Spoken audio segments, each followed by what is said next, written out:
Hi, my name is Jonathan Hammond, and I have something to say about fear. I want to talk about something that means a great deal to me. All about fear, or I call it the fear habit. According to Psychology Today, fear is a vital response to physical and emotional danger. If we don't feel it, we couldn't protect ourselves from legitimate threats. But often we fear situations that are far from life or death, and thus hang us back for no reason at all. Traumas or bad experiences can trigger a fear response within us that is hard to quell. Yet exposing ourselves to our personal demons is the best way to move past them.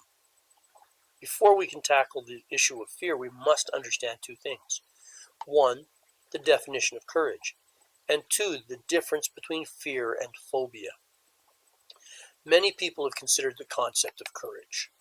Nelson Mandela, in his book The Long Walk to Freedom, stated that I learned that courage was not the absence of fear, but the triumph over it.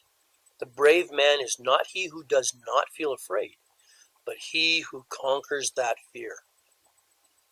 Rollo May, who wrote, among many other things, The Courage to Create, stated, courage is not a virtue of value among other personal values like love or fidelity.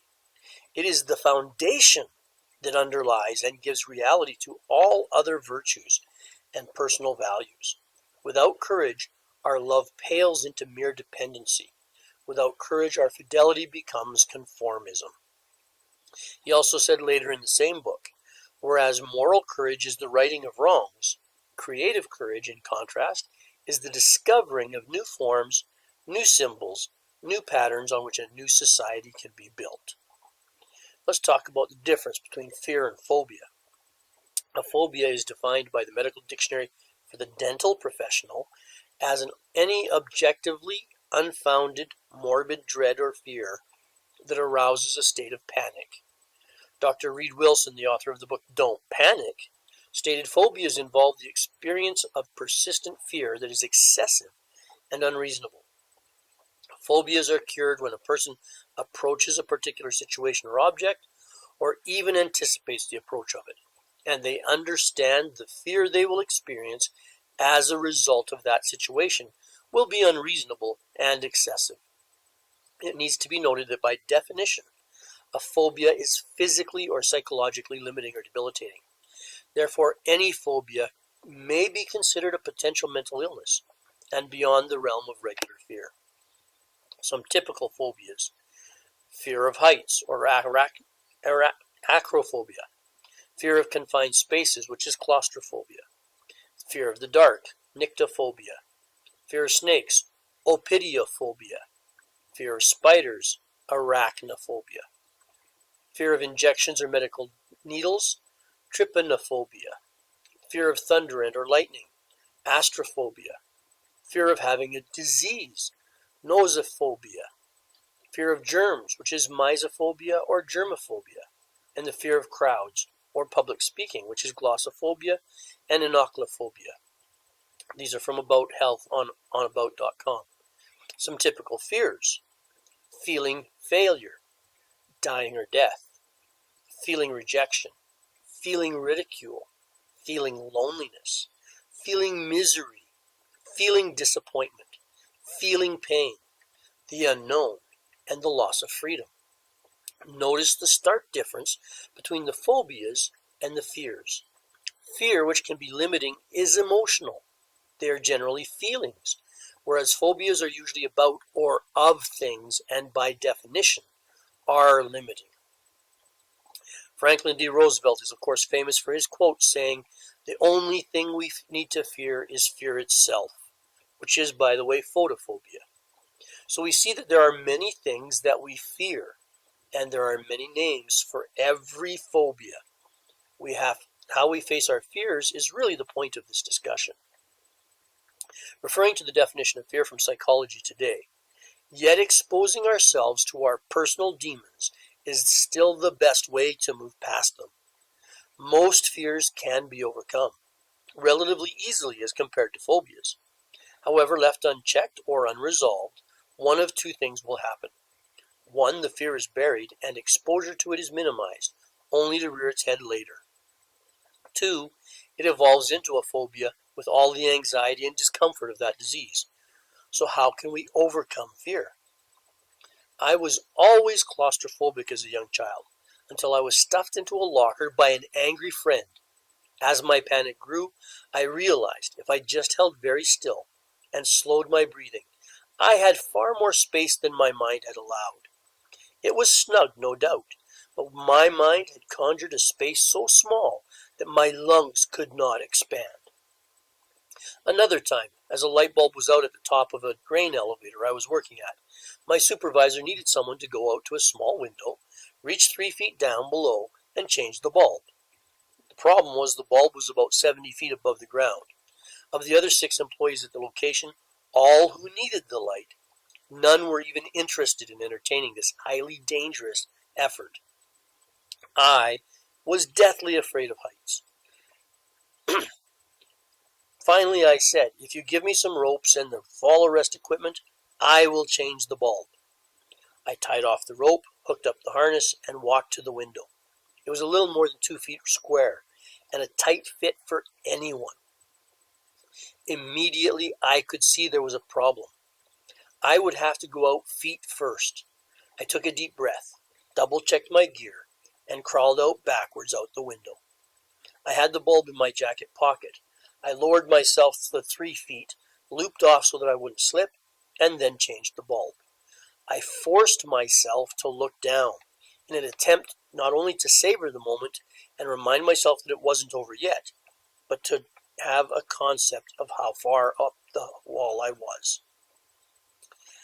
As I climbed back up into the short distance and crawled back in the window, even though I was 3 feet closer when I was at the light bulb, it looked a lot further down than it did from the window. These experiences and many others I've had in my life have given me the realization that I have nothing to fear. I can do anything I want. I still have fear, don't get me wrong. I still fear uncontrolled descents. I fear of one of my children suffering. I fear of my wife dying from a painful disease. Most of these we cannot change or alter. They fall into category 1, unless we're debilitated by those fears, and then they're category 2. When I first started teaching first aid, right till the last time I taught, I asked the students what would stop them from doing first aid. Despite being well trained, and without exception, they are afraid of not having the confidence to know they're doing it right. They're afraid of catching an unknown disease, and they're afraid of seeing something that will cause them discomfort. How different is that from our work fears? Are we afraid of failure? Afraid to speak up? Afraid that we may not have something to offer? Afraid of succeeding? Afraid of stepping into the unknown? Or are we afraid of rejection? The list goes on, and the symptoms are all the same. So what about the fear habit? They say a habit is something that you do consistently for a period of time, usually between 21 and 66 days. If a person slips up during that period, it's okay. We just need to move on from there. How does this affect fear? Another example from my life.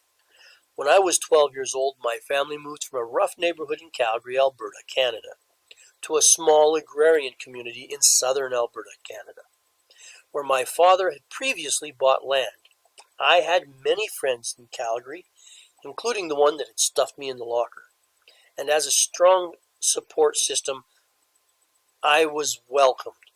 Yet I was a timid, soft-spoken, and introverted person. I felt that the world was not my friend. I was afraid of almost everything. I was afraid of losing my friends and not being liked. When we moved, I knew no one, and no one knew me. I realized as I sat there that first night that I could now be whomever I wanted to be.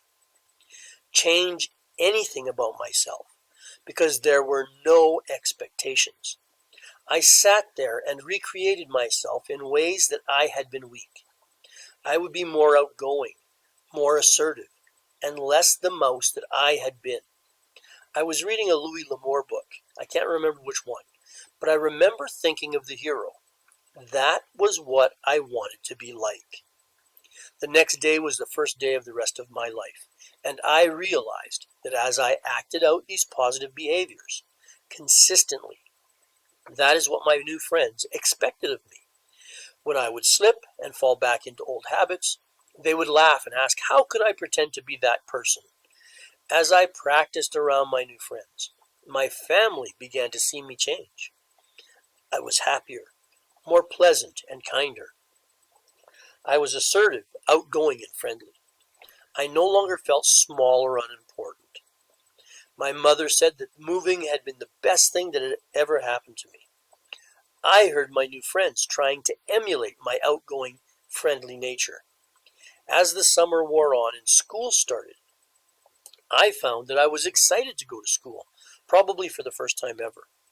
I met new friends, and they had already heard about this new kid that had it all together. As the summer ended, I had realized that I had become the person that I was yearning for that first evening, a mere month and a half before. Many of the fears we entertain, I would assert, are habitual fears. We are afraid of rejection, so we don't speak up, even though we've rarely been rejected. We often speak softly in a crowd, so we won't be heard, but we don't even realize it. Do we sometimes resent new, highly qualified people in our workplace, even though we've been there and are equally qualified? These are possibly habits, and we can correct them by changing our responses to the trigger. First, we must identify fears that we have. This requires a personal inventory of the things that hold us back. Then identify how a person who is strong in that trait would behave. Look at role models, business associates, celebrities, or even fictional characters. Choose people that not just have conquered the fears, but those that emulate courage in the face of those fears. Look at people that have clearly defined strengths and courageous personalities. Use celebrity or fictional characters because they often give you the most detailed perception of the strengths and courage of that individual. Find several that embody courage to match all of your fears. Next, let your inner circle know what you're working on. This is very important as they will otherwise tend to hold you back. If you don't have the luxury of starting over, then you must make it clear to the people you see regularly that you are trying to change this fear. Any that criticize or belittle you for your efforts are people you will want to avoid for the next few weeks. You need to surround yourself with supportive and helpful people. This may be even a time to make new friends, ones that don't know your previous fears. Then just begin, day by day, behaving the way your chosen role model would behave. As much as possible, face that fear and pretend you don't have it. The more you pretend, the easier it will become. With time, you will change that old habit of fear and make it into a habit of courage and strength. Of course, this will work with any habit, not just fear. But it is important to recognize that it can change fear. You can overcome your fears as you pretend they are not yours. Also, it's important to recognize that though this example works for fears, it is not so simple in the cases of addiction or phobias, which are not at all simple to fix. These are in a totally different discussion. Go out, change the fears that you have into courage and strength. Make them your own and have yourself a very courageous, very great day. This is Jonathan Hammond, and I want you to overcome your fears.